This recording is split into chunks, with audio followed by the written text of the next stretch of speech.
انسان کو دکھ بھی آتے ہیں، بیماریاں بھی آتی ہیں، اپنوں بیگانوں کی طرف سے اس کو تلخیوں کا بھی سامنا کرنا پڑتا ہے۔ تو اس موقع پر آپ کی زبان کوئی ایسا جملہ نہ کہے جو اللہ کی ناراضگی کا سبب ہو۔ غم تو پہنچتا ہے اور غم سے انسان متاثر بھی ہوتا ہے، یہ تو نہیں ہے کہ ایک تکلیف پہنچے۔ غالب نے کہا تھا روئیں گے ہم ہزار بار کوئی ہمیں ستائے گی، تو جب سینے میں دل ہے تو کوئی دکھ دے گا تو دکھی ہوگا، دل بے چین ہوگا۔ فرمایا کہ جب تکلیف پہنچے تو مدد کس سے طلب کرو؟ صبر سے، کہ اللہ مجھے توفیق صبر دے۔ روایت ہے کہ سلمان رضی اللہ تعالی عنہ حاضر ہوئے اور ان کے چہرے کے اوپر کوئی ایسے آثار تھے کہ جس طرح بہت بڑی پریشانی ہو، تو ان کو کہا کہ تمہارا جو دکھ ہے وہ اس کو کہو جو دکھ کا مداوع کر سکتا ہے، غم اسے کہو جو غم خوار ہو، جو غم خوار ہی نہ ہو اسے غم کہنے کا فائدہ۔ بعض کا لوگ خام خواہ بے چین ہوتے کہ میں کوئی پوچھے تمہیں کیا ہے، چہرے کے اوپر جو ہے وہ خشونت سجائے، چہرے کے اوپر جو ہے وہ اداسی سجائے۔ آپ کو صدمہ پہنچے تو بعض کا ٹھیک ہے، انسان بے بس ہو جاتا ہے، اس کے چہرے بشرے سے اس کا ظہور بھی ہوتا ہے، لیکن کچھ ایسی چیزیں جو چھپائی جا سکتی ہیں اس کو چھپائیں۔ ہنس کے پیجا تلخی ایام کو ناصر، غم کے سہنے میں بھی قدرت نے مزہ رکھا ہے، غم برداشت کریں، اندر اتارنے اس کو، اس کا اجر رکھا گیا ہے، اس کا صلہ بتایا گیا ہے۔ تو ہر چھوٹی چھوٹی بات کو لوگوں سے شیئر کرنا یہ نہیں ٹھیک ہے، کبھی آپ کوئی ایسی بات ہو آپ کر بھی سکتے ہیں، لیکن ہر وقت جو ہے وہ اکتائے ہوئے رہنا اور میں پریشان ہوں، میں پریشان ہوں، میں دکھی ہوں، میں دکھی ہوں، تو کیا وہ دکھ ختم ہو جائے گا؟ لوگ مہندی سجائیں گے تیرے لہو سے، لوگ مہندی سجائیں گے تیرے لہو سے، زخم دل کے نہ دکھاؤ کسی کو۔ لوگ تو اس سے طرح مذاق بھی اڑائیں گے، اور جب تم ہنستے ہو تو زمانہ تمہارے ساتھ ہنستا ہے، اور جب تم روتے ہو تو زمانہ تمہارے ساتھ نہیں روتا۔ اس لیے یہ آنسو بڑے قیمتی ہیں، وہی بہاؤ جہاں شان کریمی موتی سمجھ کے چن لے۔ یوں ضائع نہ کرو، یوں ان کو برباد نہ کرو، لوگوں کے سامنے رسوا نہ کرو اپنے آپ کو۔ تو صبر کے دامن کو تھامو، ایک تو تلقین یہ کی گئی، اور دوسرا کہا والصلاۃ، اور نماز کے ساتھ اللہ سے مدد طلب کرو۔ حضور علیہ السلام جب بھی کسی مشکل میں مبتلا ہوتے تو حضور نماز کے لیے کھڑے ہو جاتے، اور میں نے خود کئی مرتبہ تجربہ کیا ہے، جب کوئی تکلیف پیدا ہو تو آپ نماز پہ کھڑے ہو جائیں، تکلیف میں تخفیف پیدا ہو جاتی ہے۔ اور بدر سے سخت دن کیا ہو سکتا تھا جب کافر پورے لاؤ لشکر کے ساتھ آ گئے، اور حضور کے لیے عریش ایک چھپر بنا دیا گیا، اور آقا کہ وہاں مصلی بچھائے ہیں اور رب کے حضور کھڑے ہیں۔ مشکل کے وقت جب کوئی سبب نہ رہے تو اس کے حضور آ جاؤ، وہ تمہاری ضرورتوں کا کفیل ہے۔ وَإِنَّهَا لَكَبِيرَةٌ إِلَّا عَلَى الْخَاشِعِينَ، اور یہ بہت بھاری ہے نماز پڑھنا اور صبر کرنا، لیکن جو اللہ کا خوف سینے میں پالنے والے لوگ ہیں، رکھنے والے لوگ ہیں، ان کے لیے مشکل نہیں۔ بچے کو صبح اٹھائیں آپ نماز کے لیے تو وہ اٹھتا ہی نہیں ہے، بار بار کہہ کے اس کو اٹھانا پڑتا ہے، اور اس نے سوات کی سیر کے لیے جانا ہو، دوستوں کو ٹائم دیا ہو، تہجد کے وقت ہی تیار ہو کے بیٹھ جاتا ہے۔ اس کا مطلب ہے کہ اس کو نماز کا شوق نہیں ہے، اس کا شوق تھا، جس کا شوق تھا اس کے لیے اٹھنا بھاری نہ ہوا۔ میرے والد گرامی سے کسی نے کہا جی جاگ نہیں آتی، تو فرمانے لگے صبح منڈی جانا ہو تو جاگ آ جاتی ہے، کچہریوں میں تاریخ ہو تو یاد آ جاتی ہے۔ منڈی جانا یہ تمہاری بدنی ضرورت ہے، بچوں کے پالنے کے لیے، اپنی ضرورت کے لیے۔ کچہریوں میں جانا خوف ہے، نہ گیا تو میرے خلاف فیصلہ ہو سکتا ہے، تو تمہیں نہ امید ہے اللہ سے اور نہ اس کا خوف ہے، تو پھر کیسے جاگ آئے؟ اور کسی نے کہا کہ حضور نماز پڑھنا چاہتا ہوں، جاگ نہیں آتی۔ اللہ اکبر، کہنے لگے ارادہ اگر پکا ہو تو نیند نہیں آتی، بار بار اٹھ کے ٹائم دیکھتے ہیں وقت تو نہ گزر جائے۔ اللہ اکبر۔ تو فرمایا یہ بھاری ہے لیکن خاشعین کے لیے بھاری نہیں ہے، خشیت خدا سینے میں نہیں ہے، اللہ کا خوف سینے میں نہیں ہے، تو واقعی صبح کا اٹھنا بہت زیادہ بھاری ہے، بہت زیادہ مشکل ہے، لیکن جو خشیت والے ہیں ان کے لیے مشکل نہیں ہے۔ یہ مان لیا کہ صبح کا اٹھنا، سحری کا اٹھنا نفس پہ شاک ہے، لیکن اگر کسی کی زندگی کی لذت اس میں رکھ دی گئی ہو، اللہ اکبر، تو پھر اس کے لیے مشکل تو نہیں ہوگا۔ راہ خدا میں تکلیف اٹھانا مشکل صحیح، لیکن زندگی کا سرور اس میں رکھ دیا گیا ہو۔ وہ مزہ دیا تڑپ نے، میری آرزو ہے یا رب، میرے دونوں پہلوؤں میں دل بے قرار ہوتا۔ ایک مخلوق وہ ہے کہ جو خواہشات کے سائے میں جیتی ہے، پروان چڑھتی ہے، بڑھتی ہے، وہ بہائم ہیں، اور ایک مخلوق وہ ہے کہ جن کی تسبیح، ذکر، سجدہ اور قیام ہی غذا ہے، اور یہ تیسری مخلوق حضرت انسان ہے کہ اب یہ اس دوراہے پہ کھڑی ہے، چاہے لڑک کے ادھر چلی جائے، چاہے پرواز کرے تو فرشتوں سے بھی آگے گزر جائے۔ اب یہ اس کا اختیار ہے۔ حضرت انسان اللہ کی تخلیق کا شاہکار ہے، تو وہ لڑک کے چوپایوں جیسے کام کرے تو پھر چوپایا تو وہ ہوا ہی ہوا، لیکن فرمایا بل ہم عدل، بلکہ چوپایوں سے بھی گزر گیا ہے، اس لیے کہ چوپائے کے پاس تو تھا ہی وہ جو اس نے کیا، اور اس کے پاس چراغ علم بھی تھا، جگمگاتی راہیں بھی تھی، جنت کے راستے بھی تھے۔ یہ آسمان کی طرف پرواز کرنے کی بجائے زمین کی طرف لڑک گیا تو یہ چوپایوں سے بھی بدتر ہے۔ اور اگر یہ دوسرا راستہ جو کہکشاؤں سے بھرا ہوا راستہ ہے، نور و نکھت سے سجا ہوا راستہ ہے، اس خیر کی راہ پہ گامزن ہوتا ہے، تو پھر فرشتے بھی اس کی قسمت پہ رش کرتے ہیں، پھر فرشتوں سے بھی آگے گزر جاتا ہے۔ یہ اللہ تعالیٰ نے ہر طرح سے راہیں اس کے لیے اجال دی ہیں، فطرتاً بھی اور انبیاء اور رسل کے ذریعے بھی، کتب کے ذریعے بھی، صحیفوں کے ذریعے بھی، مصلحین کے ذریعے سے، عقل و فہم جو دیا گیا اس کے ذریعے سے۔ یعنی انسان کے لیے کوئی شک والی بات نہیں کہ اسے پتہ نہ ہو کہ یہ راستہ خیر کا ہے اور یہ راستہ شر کا ہے، یہ اس کو اچھی طرح آگہی دی گئی۔ جب کوئی چوری کرنے لگتا ہے، دیوار پھلانگتا ہے، اس کا دل دھڑکتا ہے، یہ اللہ تعالیٰ کی طرف سے وارننگ ہوتی ہے کہ تو غلط کام کرنے جا رہے ہیں۔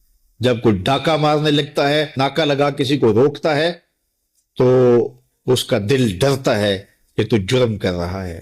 جب بدکاری کو کرنے لگتا ہے تو اس کا دل ڈولتا ہے کہ تم غلط کام کرنے جا رہے ہو۔ جب کوئی کسی کو قتل کرنے لگتا ہے تو جب وہ مقتول پہ حملہ آور ہوتا ہے تو دل ڈولتا ہے کہ تم غلط کر رہے ہو۔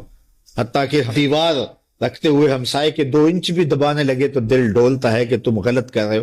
یہ جو تیز تیز دل دھڑکنے لگتا ہے گناہ کرتے ہوئے، تو یہ اللہ کی طرف سے اسے بتایا جا رہا ہوتا ہے کہ تم غلط کر رہے ہو۔ حضور سے پوچھا گیا کہ ایمان کیا ہے؟ فرمایا جب نیکی تجھے خوش کر دے اور گناہ تجھے دکھی کر دے، فانتا مومن، تو تو مومن ہے۔ تو کسی کو پوچھنے کی بجائے اپنے اندر سے فتویٰ لیا جاتا ہے، اندر ہی بتاتا ہے کہ اچھائی کیا ہے، اندر ہی بتاتا ہے کہ برائی کیا ہے۔ اب وہ کس راہ پہ چلے گا؟ میرے حضور نے فرمایا جنت کا راستہ مشکل اور کٹھن ہے، اور جو جہنم کا راستہ ہے وہ آسان اور آراستہ ہے، شہوات سے سجا ہوا راستہ ہے۔ اب تمہیں پتہ ہے کہ انجام کیا ہے اور تمہیں اختیار دیا گیا ہے۔ بعض لوگ اختیار کو اللہ کی رضا سمجھ لیتے ہیں، تو یہ بات جانیے کہ اللہ کی رضا میں اور اس کی مشیت میں بڑا فرق ہے۔ بعض لوگوں کی رسی اللہ نے دراز کی ہوتی ہے تو لوگ کہتے ہیں اللہ راضی نہیں ہے تو ایسا کیوں ہے؟ یہ کون سی کہانی ہوئی؟ ظالم جابر لوگ تختوں پہ بیٹھ جاتے ہیں، مختلف حکومتیں سنبھال لیتے ہیں اور خلق خدا کی ناک میں دم کر دیتے ہیں، لوگ کہتے ہیں اللہ راضی نہیں ہے تو ایسا کیوں ہے؟ یہ کون سی بات ہوئی؟ تو یہ ہمارا ایک خود ساختہ کہا ہوا جملہ ہے۔ حقیقت میں کیا ہے کہ اللہ کی رضا اور ہے، اللہ کی مشیت اور ہے۔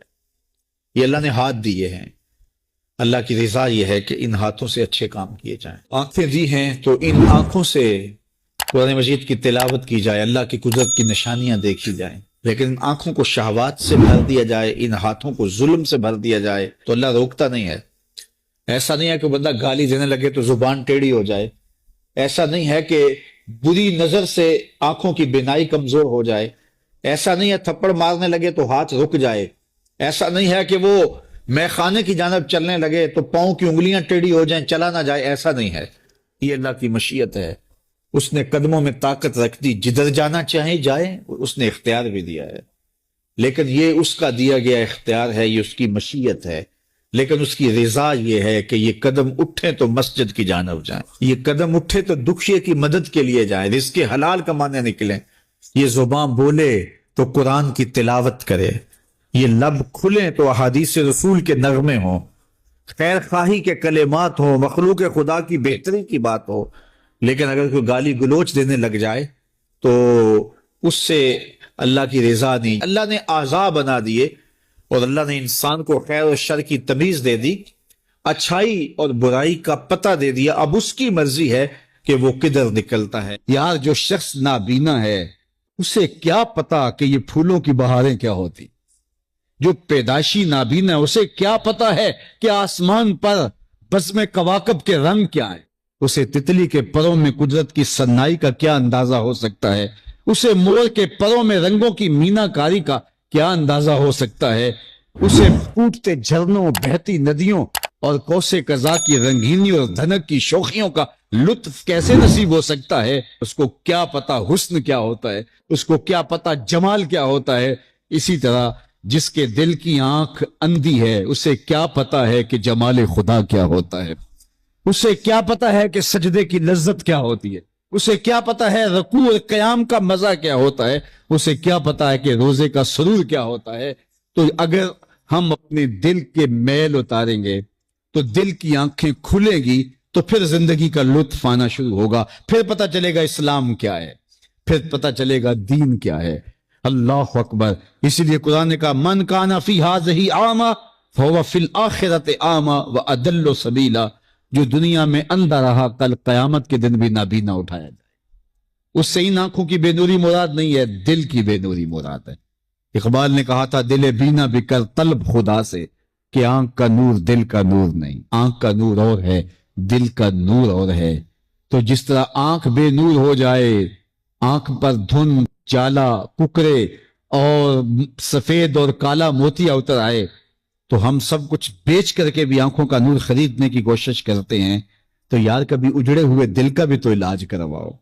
علاج تمہارے گھر میں پڑا ہے، راتوں کی تنہائیوں میں اٹھ کے قرآن پڑھو اور ساتھ رویا کرو، دیکھنا دل کے میل اترنے شروع ہو جائیں گے، اور دل کے پردے سے وہ غلاستیں جب اتریں گی تو پھر پتا چلے گا کہ دل جمال یار کیسے دیکھتا ہے، دل کی دنیا کیا ہے۔ وچے ہی بھیڑے وچے ہی جھیڑے وچے ہی ونج مہانے ہو، 14 طبق دلے دے اندر تمبو وانگو تانے ہو، پھر پتا چلے گا یہ دل دنیا کیا ہے۔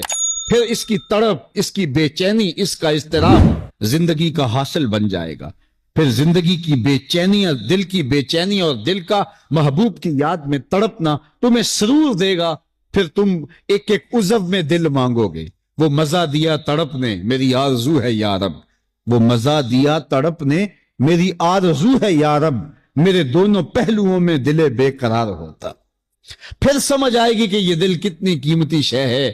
اللہ نے بدن میں آنکھیں بھی 2 رکھی ہیں، کان بھی 2 رکھے ہیں، ہاتھ اور پاؤں بھی 2 رکھے ہیں، لیکن دل ایک ہی رکھا ہے، اور دل عرش اللہ ہے، اللہ کا عرش ہے۔ پھر پتا چلے گا۔ تو آئیے دل سے زنگ اتاریں، میل اتاریں، دل مصفا ہو، دل خوبصورت بن جائے، پھر دل کی کشکول پھیلا کے پھر عرض کریں ہر تمنا دل سے رخصت ہو گئی، اب تو آجا، اب تو خلوت ہو گئی۔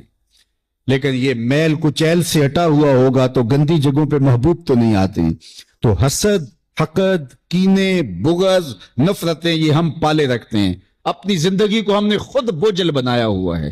میاں حسد کرنے سے محسود کا کیا ہوگا؟ ہم اپنے آپ کو تلخی میں مبتلا کیے ہوئے ہیں۔ بغض رکھنے سے مبغوض کا کیا ہوگا؟ ہم اپنے آپ کو بوجھ میں مبتلا کیے ہوئے۔ تو اپنے دل سے یہ سارے بوجھ اتار کر کے جب دل کو مصفا اور مزکا کریں گے تو پھر دیکھیے کہ دل کے آئینے میں کیسے جمال یار دکھائی دیتا ہے۔ تو اس دل کی اصلاح ہوگی کثرت کے ساتھ قرآن مجید کی تلاوت کرنے سے۔ تو راتوں کی تنہائیوں میں اٹھ کے قرآن پڑھو، دیکھنا کہ کیسے دل کے زنگ اترتے ہیں۔ بعض لوگ بڑی عجیب خبر سناتے ہیں، میاں تمہیں کیسے پتا؟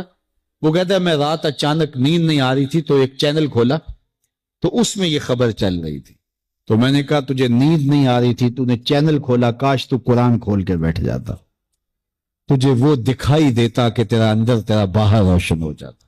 تو راتوں کی تنہائیوں میں اٹھ کے قرآن مجید پڑھنے کا مزاج پیدا کریں، اپنی صبح کا آغاز قرآن مجید کی تلاوت سے کریں، اپنے دن کو سمیٹیں، سونے کی تیاری کریں، سورہ ملک سے اپنے معاملات کو سمیٹیں۔ یہ چند دن کر کے دیکھ لیں، اور اگر آپ کو معاشی مسائل ہیں، مشکلات ہیں، تو سورہ واقعہ اس کے لیے اکثیر ہے۔ صرف 3 رکوع ہیں، اتنی اکثیر کہ جس کی زندگی میں سورہ واقعہ آ گئی وہ مشکلات میں مبتلا نہیں ہوتا، اللہ اس کے لیے رزق کے دروازے کھول دیتا۔ وہ ایک گناہگار بنی اسرائیل کی اس کی کہانی موجود ہے کہ وہ آیا اور نیکوکار سے اس نے کوئی بات کی تو اس نے اس کو جھٹک دیا، اور وہ اتنا نیکوکار تھا جب وہ چلتا تھا تو بادل اس کے اوپر سایہ کرتا تھا، اللہ نے اس کو اتنا نوازا ہوا تھا۔ لیکن گناہگار کو دیکھ کر کے اس کے اندر نفرت کے جذبات پیدا ہو، اس نے کہا میرے سے بات نہ کر، پیچھے ہٹ جاؤ۔ اللہ اکبر۔ تو وہ بیچارہ بڑا رویا کہ مالک میں اتنا گناہگار ہوں کہ تیرے پاک بندے مجھے اپنے پاس بٹھانے کے لیے بھی تیار نہیں۔ دل ٹوٹا، شکستگی پیدا ہوئی، کہا لیکن مالک تیری مرضی، اور واپس پلٹا۔ لیکن جب واپس پلٹا تو وہ بادل کا سایہ جو اس نیکوکار پہ تھا وہ سایہ اس گناہگار کے سر پہ آ گیا۔ تو وہ کرم نوازی جس پہ فرما دے، اس کے سارے بندے ہیں، تو اللہ کو جو ہے وہ تکبر کی نیکی نہیں، وہ گناہ جس کے بعد عجز پیدا ہو اللہ کو وہ پسند ہے، وہ گناہ جس کے بعد توبہ کے جذبات ابھریں، بندے کو شرمندگی کا احساس ہو۔ تو مت ایسے بنے کہ 4 نمازیں پڑھ لیں تو سب بے نمازیوں کو حقیر جاننے لگ جائیں، تھوڑا سا کام کر لیں، صدقہ و خیرات کر لیں تو باقی مالداروں کو حقیر جانے لگے۔ آپ کو دین کے کام کی توفیق مل گئی ہے تو آپ دین کے ٹھیکیدار بن کے بیٹھ جائیں کہ میں اتنا بڑا جلسہ کروایا، اب میرے علاوہ تو کوئی یہاں مسلمان نہیں رہتا، میں ہی سب سے بڑا عاشق رسول ہوں، میں ہی سب سے بڑا مسلمان ہوں۔ نہ، ایسا نہ کیجئے۔ اللہ نے آپ کو توفیق دی، آپ نے لوگوں کو دعوت دی، پتہ نہیں کس آنے والے پہ کتنا کرم ہوا ہے۔ یہ تو ان کی رحمتیں ہیں، وہ جس پہ چاہے جیسے چاہیں برس جائیں۔ ہم کو ٹھیکیدار تھوڑے ہیں، ہم تو نوکری کرنے والے ہیں، ہم تو جوتے اٹھانے والے ہیں۔ ہو سکتا ہے کس کے صدقے میرے والد گرامی مجھے یاد آتے ہیں، وہ مجھے فرمایا کرتے تھے جب گفتگو کے لیے نکلنے لگے اور لوگوں کا ہجوم ہونے لگا تو وہ مربی تھے بڑے، اور بڑی حکمت کے ساتھ جو ہے وہ کوئی نہ کوئی بات سمجھاتے رہتے تھے۔ تو ایک دن فرمانے لگے کہ ایک خطیب تھا، بظاہر اچھا خطاب کرتا لیکن اندر سے کوئی اتنا اچھا نہیں تھا۔ تو جب وہ فوت ہو گیا تو وہ بخشا گیا، تو اس نے اللہ سے کہا کہ میرے مالک، میرا تو کوئی عمل ہی نہیں ہے کہ میری بخشش ہوگی اور میری مغفرت ہو گئی۔ تو فرمایا کہ ہاں ہم تجھے جانتے ہیں، لیکن ایک دن تو کہیں واز کر رہا تھا، میرا ایک بندہ بیٹھا تھا، اس کو پسند آ گیا، میں نے اس کے صدقے تیری مغفرت فرمائی۔ اٹھ فریدا ستیا تے میلا ویکھن جا، اٹھ فریدا ستیا تے میلا ویکھن جا، وت کوئی بخشیا مل جاوے تے تو ہی بخشیا جا۔ تو پتہ نہیں کس کے صدقے سے اللہ رحمتوں کا نزول فرماتا ہے۔ بے عمل کو دیکھ کر کے اس سے نفرت نہیں ہے، نفرت تو گناہ سے ہے، گناہگار سے نہیں ہے، لیکن کوشش کی جائے کہ یہ عمل بد چھوڑ دے۔ اللہ اکبر۔ ایک جنازہ گزرا اور وہ جنازہ کسی غیر مسلم کا تھا، تو چشمان رحمت میں آنسو آ گئے۔ تو صحابہ نے پوچھا کہ حضور یہ یہودی ہے یا عیسائی ہے، کوئی اس کا جو مذہب تھا وہ بتایا۔ تو فرمایا کہ مجھے اس بات پہ افسوس آیا کہ یہ اسلام نہیں لا سکا اور کفر کی حالت میں مر گیا، تو اگر یہ اسلام لاتا اور جو ہے وہ جنت کی راہوں کا مسافر ہوتا تو کتنا اچھا۔ یہ اس کے ساتھ بھی ہمدردی ہے۔ تو اللہ کی مخلوق، یہ جنت کے اکیلے ٹھیکیدار بننے کی کوشش نہ کریں کہ میرے علاوہ کوئی جائے ہی نہ، جنت کے دروازے پر میں بیٹھ جاؤں گا کسی کو، یہ زیادتی ہے۔ میرے تو اعلیٰ حضرت نے یہ کہا تھا، ایک میرا ہی رحمت پہ دعویٰ نہیں، شاہ کی ساری امت پہ لاکھوں سلام۔ تو اس لیے امت سازی کی ایک تو کوشش کریے، اپنے اندر باہمی چھوٹے چھوٹے نزاع اختلاف، یہ انسانی فطرت ہے، انسان کے اندر طبائع کے اندر اختلاف ہے، ترجیحات کے اندر جو ہے وہ اختلاف ہے، اپنے اپنے مزاج کے اندر تفاوت ہوتا ہے۔ تو ایسا نہ ہو کہ چھوٹی چھوٹی باتوں سے آپ جو ہے وہ امت کو پھاڑ چیر کے رکھ دیں، نہیں، بلکہ امت کا جو تصور ہے اس کو قائم رہنا چاہیے۔ تو گناہ کے بعد جب انسان کے اندر ندامت کا اظہار ہوتا ہے، وہ جو آنسو ٹپکتے ہیں، بندہ اپنے آپ کو چھوٹا سمجھتا ہے، میں اتنا گناہگار، میں پاپی، میں مجرم، میں میلا اتھرو، جب وہ اپنے آپ کو دیکھتا ہے کہ میں اتنا برا شخص ہوں، تو پھر اللہ کی رحمتیں اس کے اوپر متوجہ ہوتی ہیں۔ تو اس کو پسند ہے کہ جب بندے اس کے حضور عاجزی کرتے ہیں، اس کے حضور معافی مانگتے ہیں، تو مت کسی کو حقیر جاننا کہ یہ گناہگار ہے، نہ جانے اس کا انجام کیا ہو۔ کتنے گناہگار ان کا آخر اچھا ہو جاتا ہے، کتنے نیکوکار ان کا آخر اچھا نہیں ہوتا۔ انما الاعمال بالخواتیم، وہ تھی تو فاحشہ عورت، لیکن ایک کام کیا کہ ایک کتے کو پانی پلا دیا، اپنے دوپٹے سے جوتا باندھ کر کنویں میں لٹکایا اور اس کو پانی پلا دیا۔ حدیث پاک میں آتا ہے اللہ اس کے صدقے سے اس کی خطائیں معاف فرما دی۔ اور ایک نے بلی کو مار دیا خاتون کو، وہ جہنم کی آگ میں جلنے لگی۔ اس لیے کون کس کا انجام کیا ہوتا ہے؟ ہمارے بزرگ فرماتے ہیں کہ بچے سے پیار کرو کہ اس کے گناہ کم ہیں، اور بڑے سے پیار کرو اس کی نیکیاں زیادہ ہیں، اس کی نیکیاں زیادہ ہیں۔ چھوٹے سے اس لیے پیار کہ اس کے گناہ کم ہوں گے، اور بڑے سے اس لیے پیار کہ اس کی نیکیاں زیادہ ہوں گی۔ اور اسی طرح جو ہے وہ خیال کرو کہ ہو سکتا ہے اس کا انجام بخیر ہو جائے اور اس کا آخر کتنا خوبصورت ہو، تو مت کسی کو حقیر جانیے گا، ایک میرا ہی رحمت پہ دعویٰ نہیں، شاہ کی ساری امت پہ لاکھوں سلام۔ تو حضور کی امت سے پیار کرو، مخلوق خدا کو جوڑنے کی کوشش کرو، اور آقا کریم علیہ الصلوۃ والسلام نے یہ جو امت کا تصور دیا اور کہاں کہاں سے لا کے کہاں کہاں کے افراد کو ایک گروہ میں، ایک جماعت میں اور ایک امت کے اندر پرویا، ایک لڑی کے اندر پرویا، اس امت کو امت ہی رہنے دیا جائے۔ اللہ مجھے آپ کو اپنی پناہوں کا حصار عطا کرے۔